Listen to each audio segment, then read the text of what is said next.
आज जंतर मंतर पे जो प्रोग्राम हो रहा है नागरिकता के सवाल को लेके और नागरिक अधिकारों के सवाल को लेके, उसमें कई ऐसे मुद्दे हैं जो लगभग आज हाशिए पर डाल दिए गए हैं। उसमें स्वास्थ्य का मुद्दा हो, चाहे वो शिक्षा का मुद्दा हो,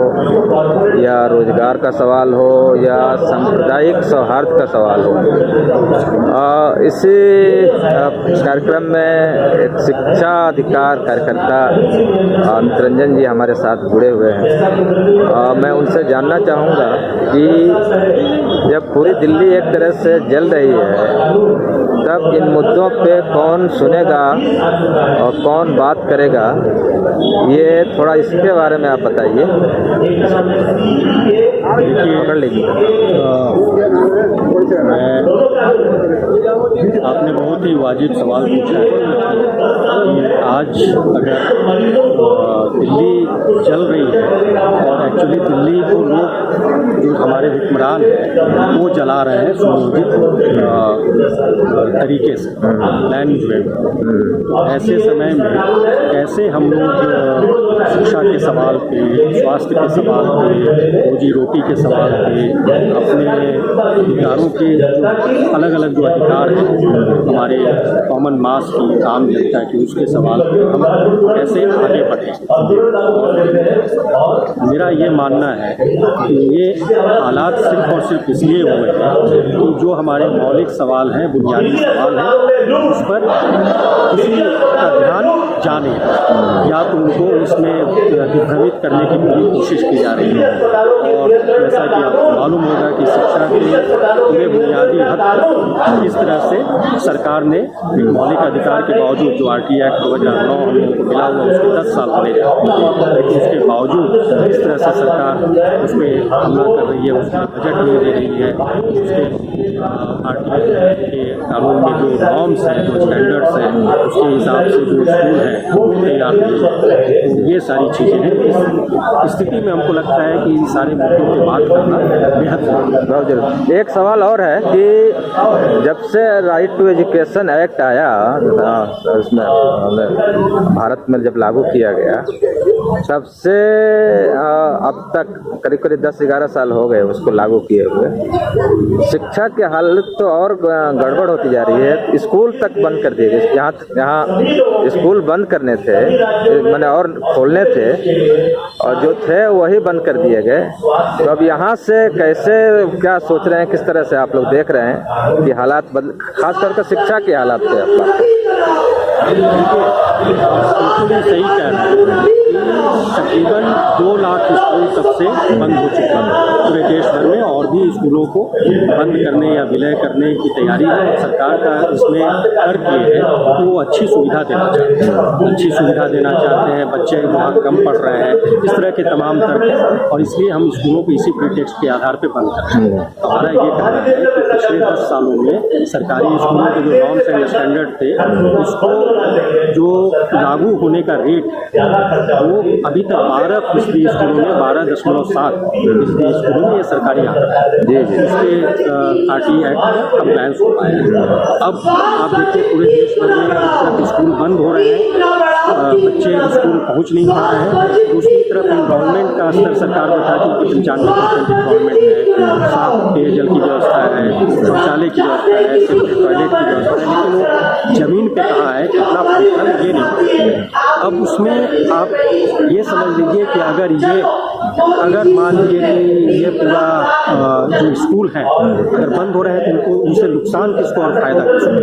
निश्चित तौर पे वो चूँकि ऐसी ज़मीनों पे बना हुआ था ये स्कूल, और उसमें औने पौने दामों पे वो कॉन्ट्रैक्ट में दिया जा रहा है। एक तो ये बात है, उसमें प्राइवेट प्लेयर्स का हाथ है, और दूसरी तरफ जो नुकसान है वो तमाम दलित वंचित वर्ग है, उसके लिए जो गरीब तबके के लोग हैं, जो लड़कियाँ हैं, जो आदिवासी हैं, और ऐसे इलाकों में ही एक्चुअली स्कूल बंद है। तो निश्चित तौर पे इसका हमारा समावेशी शिक्षा का जो सपना है उसको पूरे हाशिए पर ही नहीं, उसको पूरी तरह से दरकिनार करने की सरकार की ये साजिश है। एक और सवाल है कि शिक्षा का जो सवाल है या स्वास्थ्य का जो मसला है या और भी जो जनतांत्रिक जो बहुत सारे सवाल हैं, राइट टू एक्सप्रेशन है या तमाम इस तरह के जो मसले हैं, वो नॉर्मली एनजीओ सेक्टर या जो सोशल सेक्टर जिसको हम बार बार कहते हैं वो तो उठा रहे हैं। ये मुद्दे आज का राजनीतिक मुद्दा क्यों नहीं बन पा रहा है? सरकारी जो पार्टी है या सरकार में जो लोग हैं वो तो चलिए अपने एजेंडे पे वो कायम है, लेकिन विपक्ष इसको एक एजेंडे के तौर पे ले इस दिशा में एक तो मतलब ये जो निराशाजनक स्थिति दिखाई देती है, इसको एक बड़ा मुद्दा कैसे बनाया जाए, इसके बारे में थोड़ा आप बात करें। देखिए, ये तो बहुत महत्वपूर्ण है कि ये सारे जो सवाल हैं एक्चुअली इसको राजनीतिक मुद्दा बनाने का प्रयास होना चाहिए और इसमें पार्टियों को पूरी तरह से खुल करके सामने आना चाहिए। ये क्या वजह है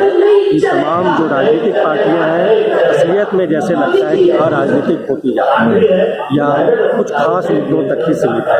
और ज़रूरत इस बात की है कि शिक्षा, रोजगार, इकनॉमी जो ध्वस्त हो रही है लगातार और हमारी रोजी रोटी, ये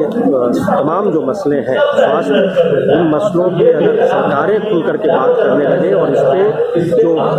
सत्ता में जो सरकार है उसको घेरने लगे, तो ये जो अमन चैन का जो मामला है जिसको कि सरकार बार बार कर रही है और हिंदू मुस्लिम टाइप के मुद्दे जो बना रही है या वो इमोशन कैश करा रही है, ये कहीं ना कहीं पृष्ठभूमि में चले जाएंगे। और ये सिर्फ सोशल सेक्टर ही नहीं, मेरा मानना है कि अलग अलग जगहों के जो आंदोलन हो रहे हैं उसमें लोग शामिल हैं और लोग उसके लिए काफ़ी उसके विरोध में भी हैं, लेकिन उसको एक व्यापक एकता बनाने के लिए देश में एक एकजुटता के साथ विपक्षी पार्टियों को साथ में आना होगा। खास करके कम्युनिस्ट पार्टियों का मैं मानता हूँ कि उनको भी एक साथ आना चाहिए और एक साथ आने का वो कहते तो हैं, लेकिन अभी तक ऐसा देखने में रियल ग्राउंड्स पे नहीं हो पा रहा है। ये उनको पहल जरूर करनी चाहिए और सबको साथ में लेकर के जनता के अधिकार के लिए बात करनी चाहिए। एक अंतिम 10 साल पूरे हो रहे हैं राइट टू एजुकेशन एक्ट के, और क्योंकि राइट टू एजुकेशन फोरम से आप जुड़े हुए हैं, लगातार हर साल आप लोग आकलन करते हैं कि कितना उस एक्ट को लागू किया गया, उसके तमाम प्रावधानों को। मैं केवल ये जानना चाह रहा हूँ कि इस 10 साल के बाद कोई नई पहल वगैरह आप लोग करने जा रहे हैं या क्या, मैंने कैसे ये सब खास करके शिक्षा के सवाल को लेके किस तरह का बुनियादी आप लोग कोई पहल या पहलकदमी लेना चाह रहे हैं, इसके बारे में थोड़ी सी बात करें। देखिए, शिक्षा अधिकार कानून को 10 साल तो हो चुके और इन 10 सालों में जो उसका अधिकार के कानून का जो कंप्लायंस है वो खराब स्थिति में, ये हम सब लोग जानते हैं। तो ऐसे में अभी राइट टू एजुकेशन फोरम 20 राज्यों में देश भर में अलग अलग जन संगठनों के जरिए और अपने स्टेट फोरम के जरिए जो शिक्षा अधिकार फोरम उनके जरिए काम कर रहे हैं। 10 साल पूरे होने पे एक तो हम लोग अभी 10वां इसकी जो स्टॉक टेकिंग कन्वेंशन कर रहे हैं जिसमें हम आकलन करेंगे इस पूरे 10 साल में क्या हुआ, कितना कंप्लायंस हुआ, नहीं हुआ तो क्यों हुआ, उसमें किसकी भागीदारी है, ये सब, और कैसे स्टेक होल्डर्स की भागीदारी होनी चाहिए सारी चीज़ें। इसका एक पहलू है कि हम बाकी राज्यों में एक जनव्यापी अभियान शुरू करेंगे और इसमें अलग अलग ग्राम पंचायतों में, ब्लॉक स्तर पे, गांव स्तर पे, इस तरह से हम लोग एक तमाम मीटिंग और सभाएं करेंगे जिसमें हम शिक्षा के अधिकार को ही लेकर के शिक्षा का अधिकार कैसे लोगों तक पहुंचे और बच्चे स्कूल तक कैसे पहुंचे, असलियत उसमें हम काम करेंगे। ये पहलकदमी हम लोग इस अपने स्टॉक टेकिंग कन्वेंशन जो कि 14 मार्च को होने जा रहा है इसमें हम इससे संबंधित चलिए। धन्यवाद मित्ररंजन जी मिलने से बात करने के लिए, और उम्मीद है कि इस शिक्षा के जो सवाल हैं उसको एक राजनीतिक पटल पे, राजनीतिक मुद्दे के रूप में सामने आप लोग ले आएंगे और ये प्रयास जल्दी ही सफल हो, इसी उम्मीद के साथ मैं हिम्मत सिंह मिलने के लिए।